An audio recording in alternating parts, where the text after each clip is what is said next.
Testing. Hello, Mr Tumble. Oh, hello. Hello. And welcome to Mr Tumble's library. Ta-da! Thank you, Mr Tumble. Have you got everything you need for your library? Yes. Look. You don't need that at the library, Mr Tumble.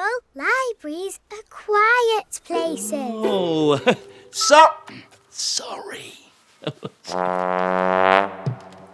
Shh. Sorry. Shh. There we are. Have you got your library card to take out a book, Mr Tumble? My library card? Yes, Mr Tumble. It's a special card with your name on it, so the library know who you are. No. Well, where is it? Let's go and have a look around, shall we? Come on! Just go this way. Library card. Oh, it's in here. Aha! My library card. Look. Well done, Mr Tumble. Thank you.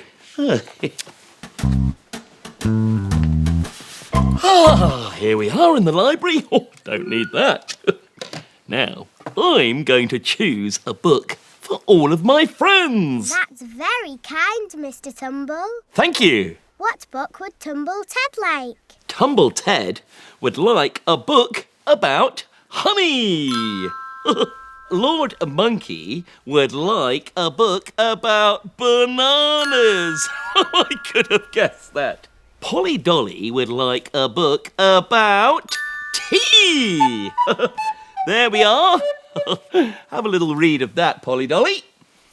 The puppy would like a book about a ball. Oh! Are you going to choose a book for yourself now, Mr Tumble? Yes. I'm going to choose a book about dinosaurs. Oh! And here's one. Wow! Looks good. Let's start, shall we? Try another one. Hello there! It's me, Mr. Tumble. Are you ready for a story? Woohoo! Tumble Ted and I love to pretend to go on adventures. Do you? Oh, fantastic! Well, today's story is all about when we went on an adventure and pretended to fly an aeroplane. I know, how exciting! Come on then, let's start, shall we? Now, here we go. One day, Tumble Ted and I were getting ready to go on our holidays. How exciting! I was very busy packing our suitcases with all the things we would need for our adventure. The problem was, it didn't all fit in the suitcase. I pushed and squeezed and pushed again. No matter how hard I tried, it just didn't all fit in. The suitcase was just too small, wasn't it, Tumble Ted? Oh, I don't know. It was only when Tumble Ted mentioned that maybe I needed a different suitcase that I realised. I was trying to pack everything into Tumble Ted's very small suitcase. Oh, I don't know. I am silly. Once everything was packed into my much bigger suitcase and Tumble Ted's small suitcase, we were ready to go. Woohoo! We took a train to the airport. Chicka, chicka, chicka, chicka, chicka, chicka, chicka. Boo, boo. Mr. Tumble, Please go to gate 34. Your plane is about to take off. Once we were on the plane, most of the seats were already taken. Oh dear. Lord Monkey was flying out for a short break with his friend Rex the dinosaur. The puppy and his friend, Ollie Owl, were travelling on a work trip. Oh, and Polly Dolly was heading out to visit her cousin, Suki Sue. Oh dear. Oh, but then, luckily, I spotted a spare seat near the front of the plane. Woohoo! So I safely fastened Tumble Ted in. Oh, there you go, Tumble Ted. But there was nowhere for me to sit. Oh no! Just then, I heard the snacks trolley being pushed from the back of the plane, and the person pushing it sounded very familiar. See if you can guess who it was.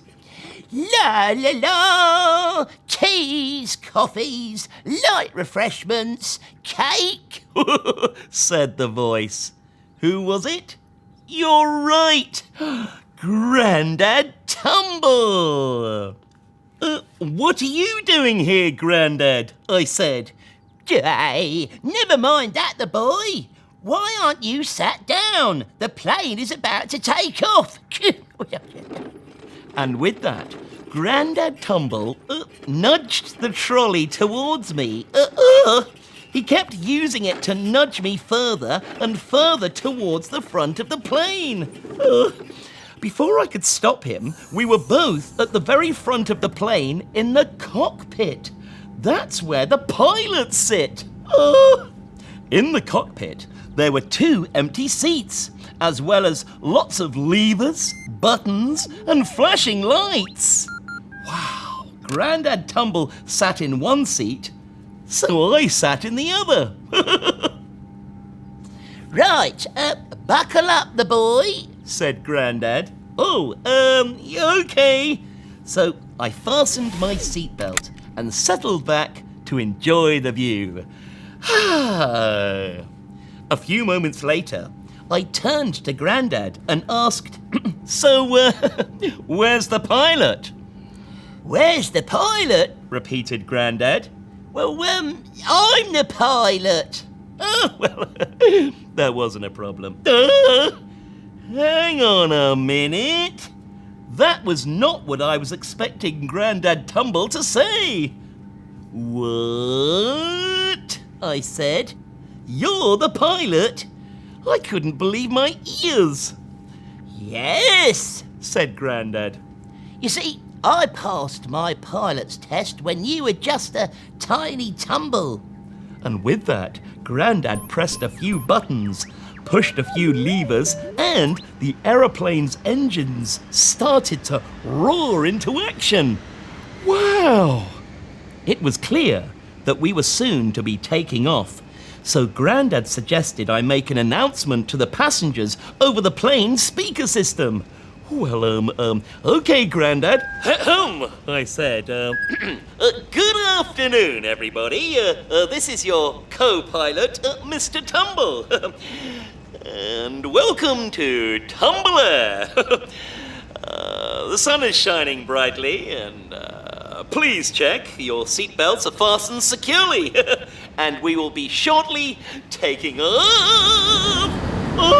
Before I could finish what I was saying, Grandad put the plane into full throttle. And we were off. Luckily, Grandad Tumble is actually a very good pilot. And so I didn't really have to do any flying in the end. But it was lots of fun flying through all the clouds and looking down on the sea and land from the cockpit. Well, Tumble Ted and I had a lovely holiday. A week later, it was time to fly back home. This time, Tumble Ted and I managed to get a seat next to each other on the plane, and there was no sign of Grandad. 20 minutes later, we were up in the air flying home, when suddenly there was a crackle on the loudspeaker as a familiar voice came on. Good morning, everyone. Welcome to Tumble Air. I am your pilot, Aunt Polly. I do hope you have an enjoyable flight. Toodaloo, over. What a surprise, eh? Aunt Polly flying the plane home. But she was a very good pilot, you know. Oh, yes. Well, we hope you enjoyed the story. Why don't you make your very own story up and fly your very own pretend plane? And don't forget to bring your toys and teddies along. Now, Tumble Ted and I love to pretend, going on adventures. Today's story is all about when we pretended to put on our very own fashion show. How about that? Are you ready, Tumble Ted? Fantastic. Right, here we go. It was the day of the Tumble Cottage fashion show, and I was sat at the kitchen table busy knitting a new yellow spotty jumper for me to wear on the catwalk. That's the walkway that fashion models walk along. There were different coloured balls of wool all over the place, and my knitting needles were click-clack clicking away at speed as I rushed to get it finished in time. All the Tumble toys had been busy making their outfits too. Oh. The puppy was wearing a rather fetching blue scarf with a pink sparkly bow and a matching hat. Lord Monkey had chosen deep purple and gold sparkles with a gold feather in his hat. Polly Dolly had decided on a simple pinafore dress, which she matched with a shiny silver hair bow. Tumble Ted had big plans for his outfit too, but he was keeping them to himself for now. I had been knitting for what felt like ages when I finally finished it. It was nearly time for the show. How exciting! I decided to try on my knitted masterpiece. It was exactly as I planned it. Bright yellow with huge spots in red, green, blue and orange. And the best bit was, well, the arms were extra long for added swish and swirl on the fashion catwalk. But all that knitting was thirsty work. Time for a drink, I thought. I poured myself a lovely refreshing glass of mine and Tumble Ted's favourite drink, black currant juice. But oh no! As I sat back down at the table, I accidentally spilled my drink all over the tablecloth and all over the front of my smart new yellow spotty jumper. Oh dear!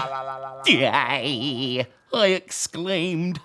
I can't wear my new spotty jumper at the fashion show now. Oh, it's covered in black currant juice. What am I going to do? I was so disappointed, and so were the Tumble toys. Well, they were looking forward to us holding a fashion show all together. None of them knew what to do. All that is, except Tumble Ted. Tumble Ted had an idea. Wait, I said. That's a great idea, Tumble Ted. You're right. I can wash my jumper in the washing machine. So I put it on a super speedy wash and dry, so it'll be clean and ready to wear in no time. Woohoo! Thanks, Tumble Ted. And with that, I whisked the jumper off and put it and the black curranty tablecloth into the washing machine. I turned the dial to super speedy wash and dry, and it began to whir. Oh, Tumble Ted looked on and smiled with a twinkle in his eye. He's so clever.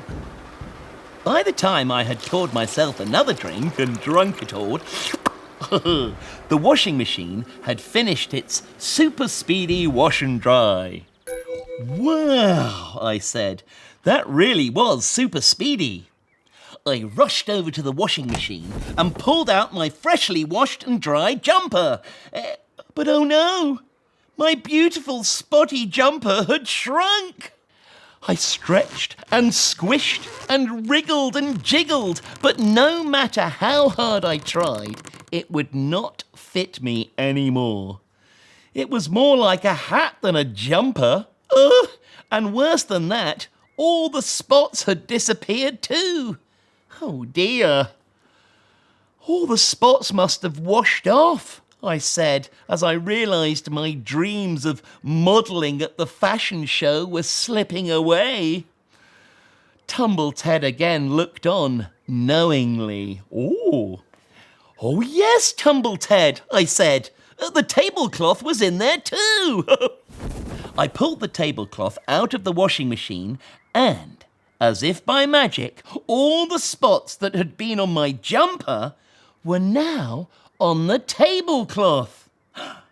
Oh, I can wear this for the fashion show. And with that, I wrapped the tablecloth around my shoulders and it became the best, most fashionable and sought after tumble cape the world had ever seen.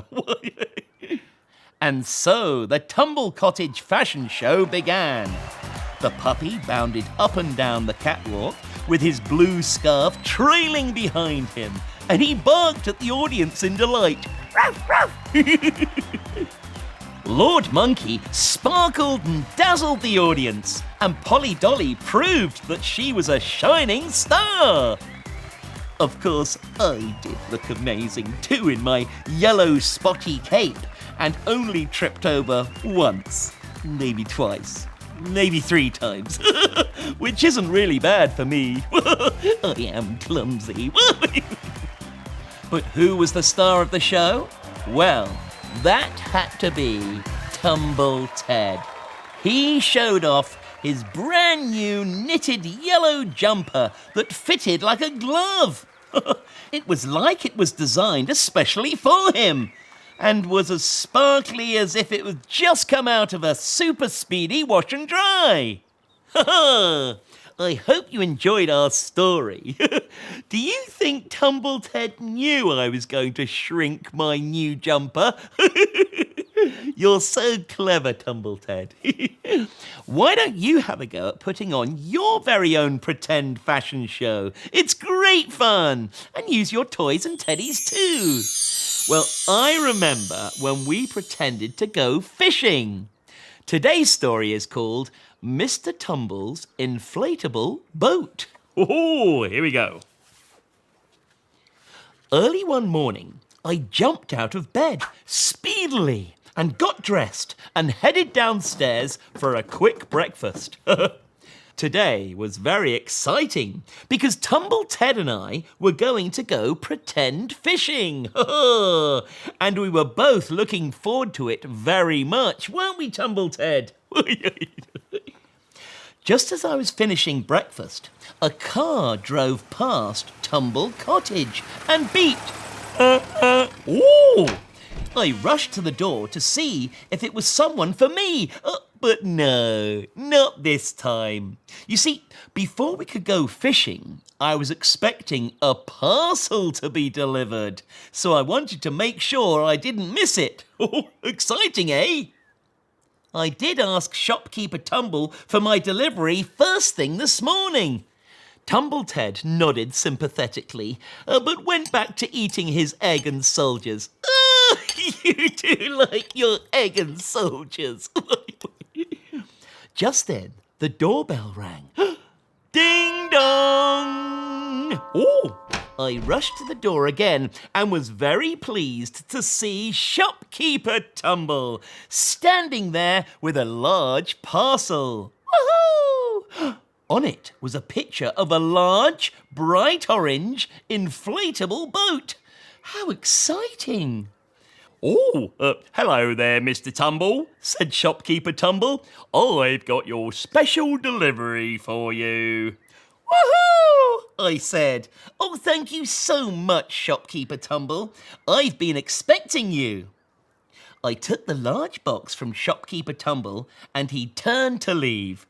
Goodbye, Mr Tumble. And enjoy. It's a good seller, that one. And with that, he was gone. Without further ado, I started to unpack my parcel. I pulled out a shiny plastic object that was all crumpled and squashed up from being inside the box. It certainly wasn't looking like the picture on the front of the box.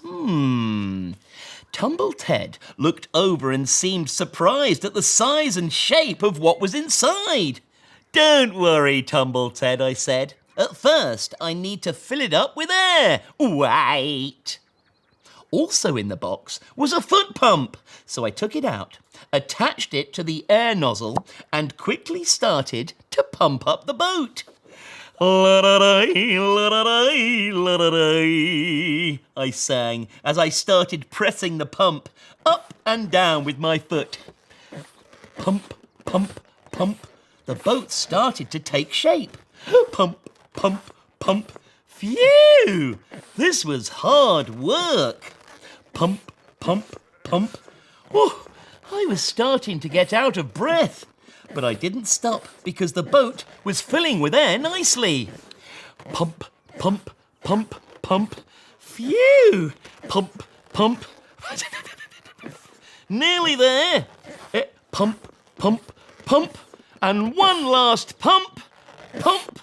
Ta-da! I had finished blowing it up.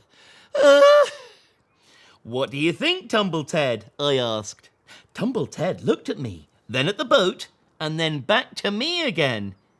"What?" I cried, aware of Tumble Ted shaking his head in disbelief. I looked down at the new inflatable boat, but instead was greeted with a large, pink flamingo swimming ring. I exclaimed in shock. "That's not what I ordered." Just then, the doorbell rang again. Ding dong! I shuffled over to answer the door, wearing the pink flamingo. It was shopkeeper Tumble again, except this time he was carrying a large, bright, orange inflatable boat. It was my boat. It took him quite a while to get it through the door, it was so big. Shopkeeper Tumble, you are funny. "Oh, phew! Hello again, Mr Tumble," said a rather flustered shopkeeper Tumble. Sorry about the confusion, but there has been a mix-up with your parcel. This is your special delivery." "Oh, hello, Shopkeeper Tumble," I said. "That's more like it. That's my new boat. Woohoo!" Excited to get my hands on my new boat, I quickly tried to stuff the flamingo back in the box it came from. I put it in head first, then bottom first, then sideways, but no matter how hard I tried, it simply wouldn't fit. Oh dear. Tumble Ted suggested that I needed to let the air out first. Oh, clever Tumble Ted. He always knows what to do, don't you? Once I pulled the stopper out, the air started to gush and hiss out of the flamingo. After wrestling with it for several minutes, pushing and squeezing the air out, the flamingo almost fitted back into the box. Woohoo! "There you go, Shopkeeper Tumble," I said, handing him back the flamingo box and taking my lovely bright orange inflatable boat. "Oh, thank you so much." Well, thank you, Mr Tumble," said Shopkeeper Tumble, a little confused as to why the flamingo wasn't fully deflated and packed away. "How am I going to sell this now?" he muttered as he left. "It's still got air in it. It'll have to go in the bargain bucket now. Goodbye." "Goodbye, Mr Tumble." And he was gone again. Finally, Tumble Ted and I were able to play pretend fishing. We sat in our brand new bright orange boat in the middle of the living room with a blue towel for a lake, and we fished for toy fish all day. We were good fishermen, weren't we? Tumbleted even found a tiny pink flamingo. Oh, you Tumbleted. Oh, I don't know. Shopkeeper Tumble getting my boat and the flamingo mixed up. What's he like, eh? Why don't you pretend to go on your very own adventure and go fishing? Well, I was just telling Tumbleted. I remember the time when Grandad Tumble and I entered a fruit growing competition. Woohoo! And today's story is called The Tumble Cottage's Fabulous Fruit Competition. Oh, it's exciting! It was a glorious summer's day in Tumbletown, and I was heading out to the garden to meet Grandad Tumble because today was a very big day. Today was the annual Tumble Cottage Fabulous Fruit Competition. Woohoo! Aunt Polly was going to be the head judge, and she had been very clear on what she was looking for. Your task is to grow the tastiest, most juicy-looking strawberries ever. Ooh! Grandad Tumble and I planted some strawberries in his vegetable patch a few months ago, but I was still feeling a bit nervous. When I arrived, Grandad was sat in his deck chair beside his shed, fast asleep. Oh no, I shouted over Grandad's snoring. This is a disaster. Grandad Tumble has fallen asleep and forgotten to feed and water the strawberries in time for the competition. We would never stand a chance of winning now. I tried with all my might to wake him up. Grandad Tumble, I shouted. Replied Grandad. Grandad Tumble, I shouted a little louder. Carrots and potatoes, Replied Grandad. It was no use. He was sound asleep. Aunt Polly would be here any minute to judge our entry, and our strawberries were nowhere near ready. Wait, I thought. I have an idea. I could water and feed the strawberries myself. I ran into Grandad's shed and found a watering can and a box of Grow Well dust. I opened the box and read the instructions. For perfect juicy strawberries, add 3 small sprinkles of Grow Well dust onto your strawberry plant. Ooh, okay, I thought, and began sprinkling the dust over the plant. 1 small sprinkle, 2 small sprinkles. How many sprinkles was it again? I turned the box over to read the instructions again. For perfect, juicy strawberries, add 3 small sprinkles of Grow Well dust onto your strawberry plant. Oh, of course, yes, I remember. 3 small sprinkles. Whoops! I realised that when I had checked the instructions, the Grow Well dust had accidentally poured out of the box and onto the strawberry plants. I had spilt the whole lot. I think I've used too much Grow Well dust, I panicked, as the ground began to shake. The ground shook and trembled and made a loud rumbling sound that got louder and louder and louder. What's happening? I called. As the shaking and rumbling continued, out sprouted the most gigantic, overgrown strawberry you have ever seen. Woo! It was huge. There was no way our strawberry plant was going to win the competition now. On the other side of Tumble Cottage Garden, Aunt Polly had begun judging the fabulous fruit competition entries. Lord Tumble was proudly holding his strawberry plant and was feeling quietly confident. Well, I must say, Lord Tumble, you've done a splendid job on your strawberry plant, said Aunt Polly admiringly. Well, yes, it is rather splendid, isn't it? Why, thank you, Aunt Polly, replied Lord Tumble. Aunt Polly wrote down her thoughts and set off with Lord Tumble to Grandad's vegetable patch. Oh dear! In all the chaos and shaking, Grandad had woken up, and he couldn't believe his eyes. Jay, my boy, look! What's happened? Yoo-hoo! Said Aunt Polly. I hope you're ready for us, Grandad and Mr Tumble. She took one look at the giant strawberry and was quite shocked. Oh, my, Grandad Tumble, Mr Tumble. I've never seen anything like it in all of my life. That is the biggest, most juicy-looking strawberry I've ever seen, she said. Lord Tumble looked on equally shocked. I say. Phew, I thought, as I breathed a sigh of relief. It looked like Aunt Polly was impressed. Maybe my grow-well dust mistake wasn't quite that bad after all. Ahem, Aunt Polly said, interrupting my thoughts. It gives me great pleasure to award the best strawberry prize to... Oh, but before she could say, disaster struck. A giant strawberry burst and sprayed Aunt Polly with strawberry juice. Ew! Aunt Polly cried. Oh no, I thought.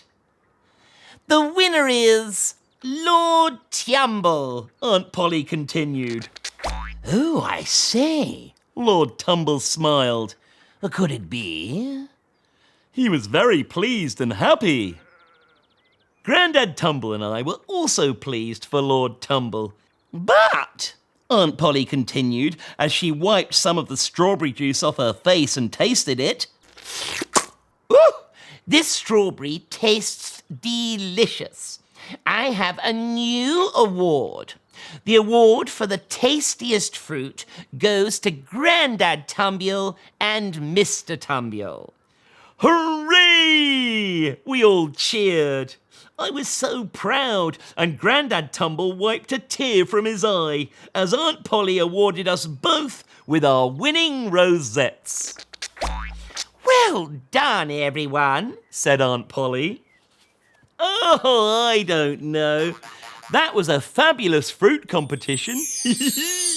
Well, we were just talking about the time that I prepared a big birthday party for Tumble Ted. So today's story is called Tumble Ted's Birthday Party. Are you ready? Here we go. It was a beautiful sunny day in Tumbletown, and a very important day too. It was Tumble Ted's birthday, and I had decided to prepare him a birthday party. I was so excited. Polly Dolly and Lord Monkey helped with the party decorations whilst I was busy in the kitchen making the perfect party treats. I'd made cheese sandwiches, jam sandwiches, melon slices, yummy cakes, and Tumble Ted's favourite, black currant juice. I was sure this was going to be the best birthday party ever. Eh, Tumble Ted? Tumble Ted was very excited too. He couldn't wait for his party to start and asked who I had invited to join in with the celebrations. That was when I realised I'd forgotten the most important thing of all. I had forgotten to hand out the invitations. Oh no! Wait, I had an idea. If I was really quick, I could hand out all of the invitations before the party was due to start. I picked up the invitations from the table and ran out of the house as fast as I could. First on my list was Grandad Tumble. I ran to the back garden to Grandad's vegetable patch, but Grandad was nowhere to be seen. I stopped and listened. Oh, there was a distant thud of music, so I guessed he must be in his shed practicing his DJing skills. 1, 2, 1, 2, yes! This is DJ Grandad Tumble here, mixing up your party grooves. Grandad was so busy that he didn't notice me bursting into the shed to give him his invite. Grandad, I shouted. Grandad! I tried a little louder. Grandad! I yelled, but he couldn't hear me over the music. It was then that I realised that I'd not only forgotten to hand out the party invitations, I'd also forgotten to sort the music for the party as well. Grandad Tumble! Grandad Tumble! I shouted again. Hey! Oh, hello, the boy, said Grandad. There's no need to shout, you know. I'm sorry, Grandad, but I forgot to give you your invitation to Tumble Ted's birthday party today. And I forgot to sort out the music. Please, will you come and be the DJ? I asked politely. Yes, of course. It would be my pleasure, said Grandad. Oh, thank you, I said. Grandad Tumble had saved the day, and I set off in a hurry to hand out the rest of my invitations. I could see Aunt Polly had been busy hanging out the washing, so I pegged an invitation onto the washing line. When she found it, she was delighted. Oh, thank you, Mr Tumble, I heard her shout as I raced to hand out the next invitation. It was for Lord Tumble. I headed to the tennis court and popped an invite on top of his tennis racket, hoping he'd find it. Luckily, he did find it as he was just about to take a serve. He was so excited. Oh, I say, a party. I'll be there, Mr T, thank you, I heard him say as I raced back indoors. There was just time for me to change into my special sparkly party waistcoat. Soon everyone had gathered indoors and was having a great time. They danced, admired the decorations and played party games and ate all of the delicious food I had made for them. Grandad Tumble was the best party DJ ever. Lord Tumble showed off his robo dance moves and Aunt Polly helped serve all the delicious food. Tumble Ted was smiling from furry ear to furry ear. Grandad Tumble played Happy Birthday and everyone joined in. Happy birthday to you. Happy birthday to you. Happy birthday, Tumble Ted. Happy birthday to you. Hooray! We all cheered. Tumble Ted's birthday was a huge success. Everybody said it was the best party ever, and the best thing about it was all the family being together. Well, wasn't that lovely? Ho, ho, ho. Have you got a birthday soon, or maybe you know a friend or family member with a birthday? Don't forget to say happy birthday to them. Well, I'll see you next time. Look after yourselves, everyone. Bye-bye! Hello, it's me, Mr. Tumble. Did you enjoy that? Woohoo! If you want to see more of me and my friends, then go to BBC iPlayer and look out for CBeebies Something Special.